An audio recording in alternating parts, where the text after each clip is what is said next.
Hey guys, very warm welcome back to the channel once again. Today we are going to be running through some frequently asked questions that we get asked a lot on Sandship, putting them all in one single video so you guys can understand and help you through some of the strategies on this game. So we've had a look through and we've come up with 5 of the most frequently asked questions here, and we're going to run through each and every one now, starting with number 1, which consists mainly for newer players, and that is, where do you buy your buildings in the game? And if we go down to this bottom left corner and click on this shopping basket tab, we can see there's 4 tabs here. We've got offers, currency, buildings and consumables. If we navigate over to the buildings tab, we can see all of these different buildings that can be purchased and then placed on your Sandship. There's also some trophies as well. If you complete enough puzzles, you can purchase these. However, for the buildings, if we simply select the one we want, confirm the purchase there, and then it will go straight into our buildings tab here on the left hand side. We can navigate over to these and we can see all of the available buildings that we can then use on our Sandship. It's then a case of just simply dragging it over to the spot you want to put it in, and voila.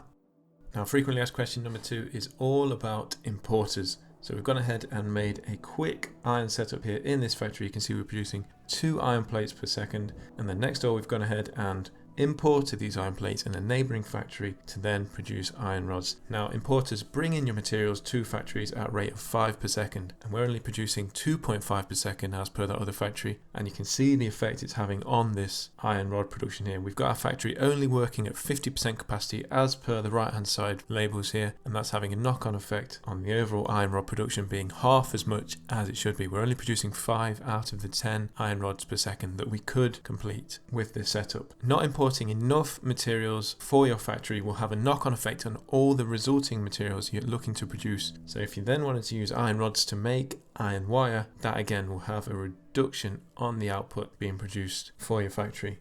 In order to combat this, you can add extra production of the materials to your factory. We're going to add another 2.5 production here. Go back into our importer factory here, and we can see now we're producing 5 iron plates per second. We're importing at the maximum level, and we're also kicking out 10 iron rods per second, which is what the factory wants to be producing. We can see we're now at 100% efficiency, so there's no deficit in our production. Frequently asked question number 3 is all about substance. So we can see we have a total capacity of 7,000 substance here.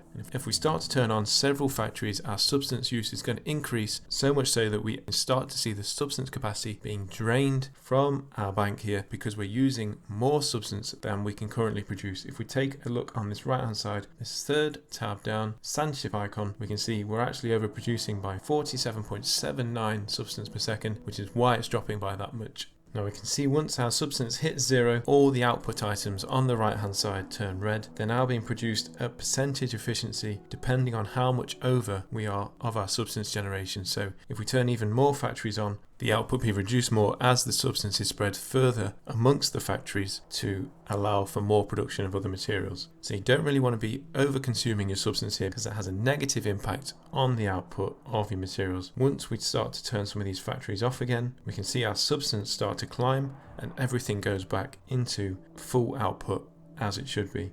So try to stay within your limits on your substance use, and then you won't have any output issues. Sticking with substance for frequently asked question number 4, and we're going to go into detail about the substance harvesters here. So if you want to extend the amount of substance your Sandship can produce, these are your key. So if we add more substance harvesters, fill them with these substance generators, it's going to increase your total capacity and allow you to have more factories on at the same time. Now we'll see once we start to turn on some factories and increase our substance use, there's a change of output on our substance harvesters. Now we've got a total of 16 extra substance, 1 substance for each substance generator you incorporate in your substance harvester. So we're utilizing 8.82 of the available 16 substance in this harvester, and that is spread across every harvester you put on your Sandship, so they're all equally using the same amount. Now some people get worried when they see that they're only using 8.82. There's nothing to worry about here. In fact, it's actually better to be below the 16 mark because that means you've got extra substance in reserve, as we'll demonstrate here by turning on another factory here, increasing our substance use, and we can see the substance use has gone up to 12.39 on each of these harvesters. We can see all of them have got a 77% efficiency rating, and again, nothing to be worried about here. We've still got 23% of capacity left in reserve for other factories to be turned on and let us produce more materials. If we turn on a couple more factories, we'll see that the efficiency has jumped up to 100%, utilising so much substance, and our overall substance bank has started to drop down as well. So we're overusing our substance now. So let's turn them off again to get back within our levels. So top tip number 5, and the final top tip of this episode, is all about the Underwell ammo loading process. Now we get asked this a lot, and although you can produce the material ammunition in your factories, you can't actually import this to your Underwell pit at current time. So the only way to be able to produce the ammunition for your turrets is to produce it within the Underwell pit itself. All we need to do this is place down a synthesizer followed by a grabber into the mechanical assembler, selecting the ammunition recipe. We're then going to use another grabber to take the ammunition out, and finally place a turret down for the grabber to load the ammunition into. If we then turn it on, we can see the grabbers are doing their thing, and that is how you produce the ammunition. Now you're going to need a lot more than one turret to defend in this Underwell pit, but if you utilize this strategy, place them all the way around, you should start to produce that precious everstone that you need. That's it for this one, guys. I hope these tips have helped you out and helped you understand the game a little bit more. We'll be back next time as always. But until then, thank you very much for watching and stay tuned. Bye bye.